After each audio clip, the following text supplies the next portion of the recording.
आज तक जो है 10 बरस हो गया और पहले कांग्रेस का भी सरकार था, लेकिन हमारे भारत के कुछ जवान जो है आज भी पाकिस्तान के अंदर में है। यही एक मुद्दा नहीं है। ये सरकार एकदम निकम्मी सरकार है।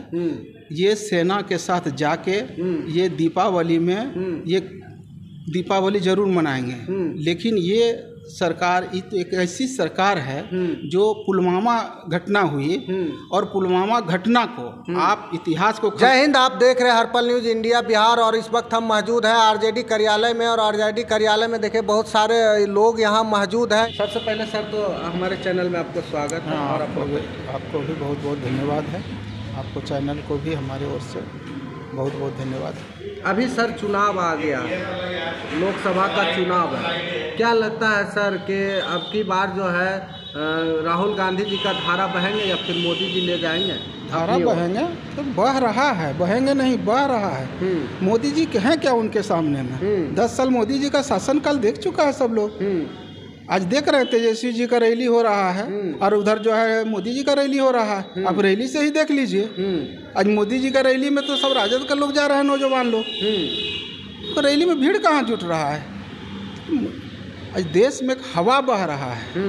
आज जितने नौजवान हैं वो तेजस्वी जी के नेतृत्व में चलने के लिए तैयार हैं। तो क्या लगता है सर, अभी जो है यहाँ जो अभी तेजस्वी यादव बोल रहे थे, स्टेज पर भाषण भी दिए थे कि तेजस्वी है तो सरकार है, तेजस्वी है तो रोजगार है। वो मन से कह नहीं रहे थे, वो करके दिखा दिए हैं। आप 10 साल के शासनकाल में बेरोजगारों का फौज खड़ा कर दिए हैं। मोदी जी या बीजेपी वाले लोग जो जनता के बीच में जा रहे हैं, एक भी जनहित का मुद्दा लेके जा रहे हैं क्या? ये हमको बता दीजिए तो। और तेजस्वी जी एक ऐसे नौजवान लीडर निकले हैं जो कि रोजगार का बात करते हैं, जो कि मूल रूप से सभी पार्टी को रोजगार का बात करना चाहिए, एग्रीकल्चर पर बात करना चाहिए, स्वास्थ्य पर बात करना चाहिए, एजुकेशन पर बात करना चाहिए। इसकी आवश्यकता है इस देश में। लेकिन आज वो क्या बात कर रहे हैं और बात क्या करेंगे? बात करने के उनके पास कुछ है ही नहीं, कोई एजेंडा ही नहीं है उनके पास। उनके पास एजेंडा क्या है? हिंदू मुस्लिम। उनके पास एजेंडा क्या है? मंदिर मस्जिद। हम पूछते हैं क्या मंदिर मस्जिद बीजेपी आने से मंदिर मस्जिद बन रहे हैं क्या? इस हिंदुस्तान में हजारों हजार वर्ष से मंदिर और मस्जिद बन रहा है और यहाँ बरकरार है। हजारों हजार वर्ष से हिंदू और मुसलमान यहाँ रह रहे हैं।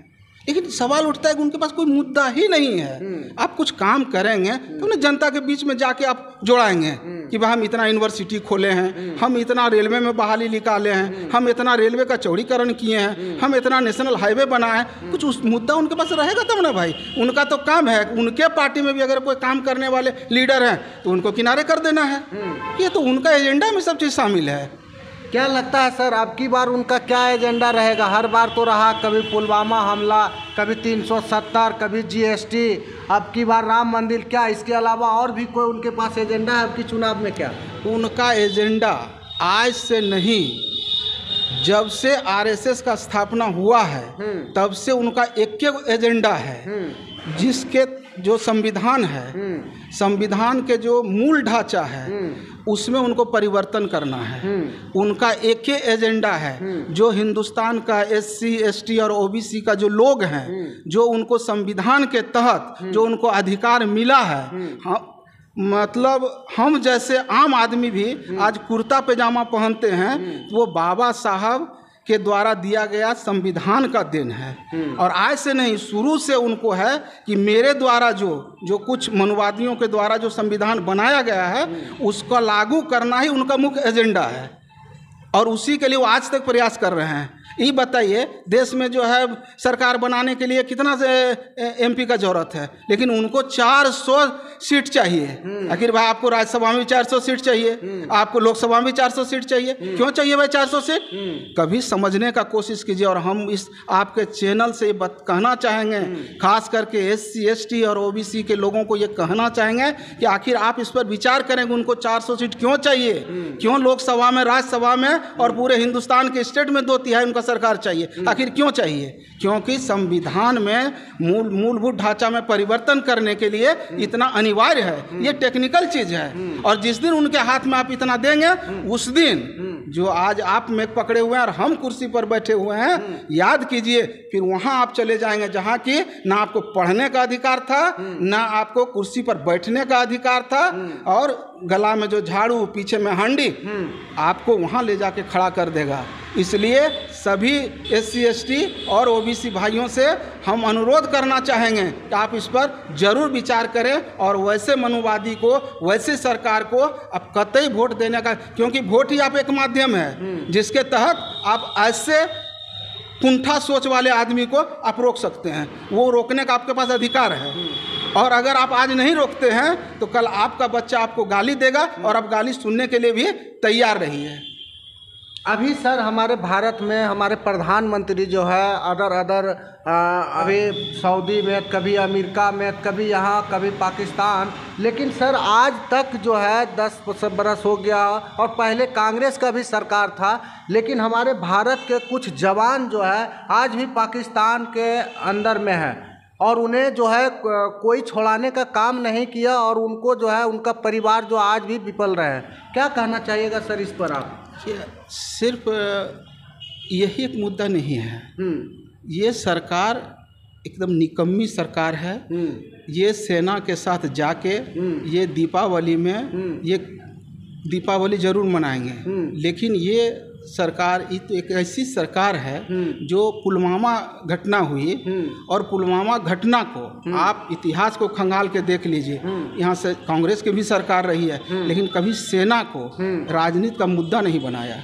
और यह एक ऐसी सरकार है जो सेना का, जब पुलवामा में उतनी सेना का हत्या हुई और उसको इन्होंने राजनीतिक एजेंडा बनाया, उनको भी इन्होंने भुनाने का काम किया। इससे अधिक और शर्म का बात क्या हो सकता है?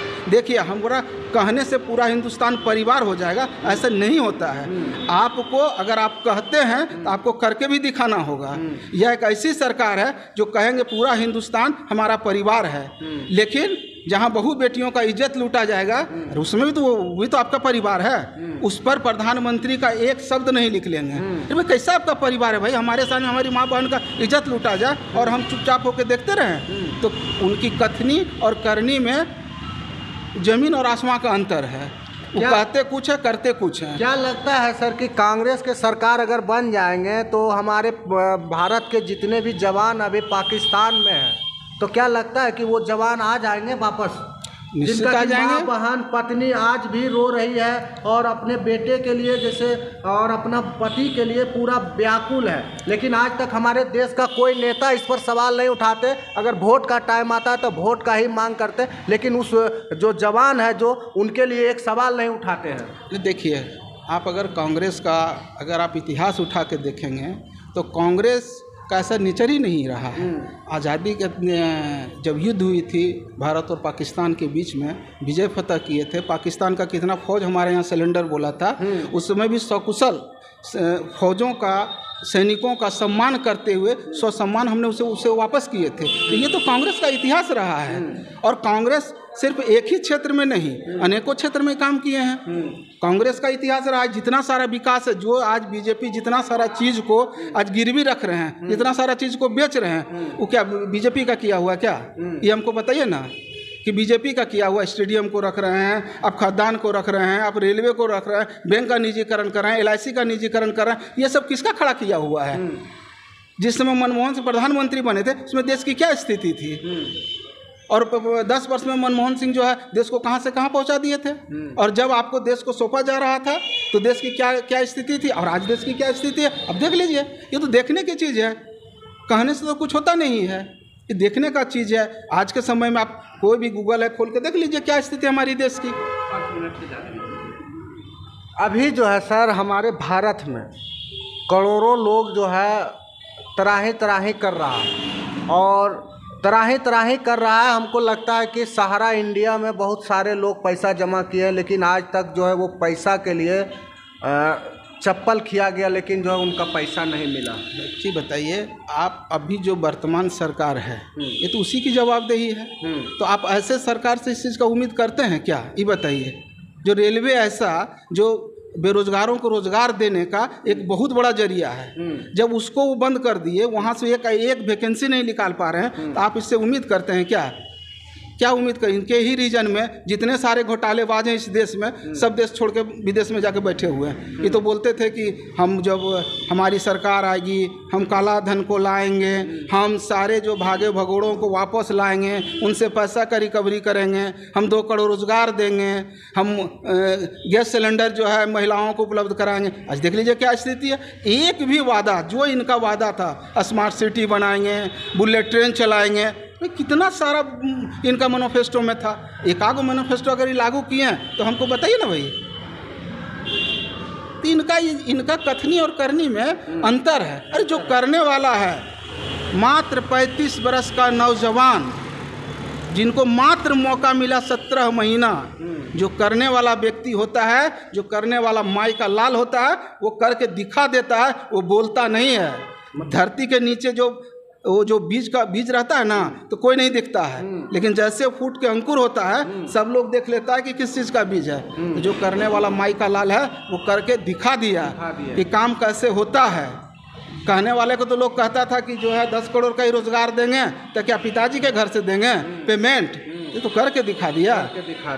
इसलिए देखिए जो करने वाला है वो बोलता नहीं है, वो सिर्फ करता है, और जिनको कुछ नहीं करना है वो सिर्फ बोलता है। देख सकते हैं अभी जो है यहाँ आरजेडी कार्यालय में, और सर क्या कुछ कहे। और हमारे जो पाकिस्तान में हमारे भारत के जो है जवान अभी भी कैद है, और उनको छोड़ाने के लिए हमारे कोई भी नेता इस पर सवाल नहीं उठाते। और सर से भी हम कुछ इस पर बातचीत किए। ऐसे ही हमारे चैनल पर बने रहे। चैनल पे नहीं है तो चैनल को सब्सक्राइब कर ले। आप देख रहे हैं अर्पल न्यूज़ इंडिया बिहार।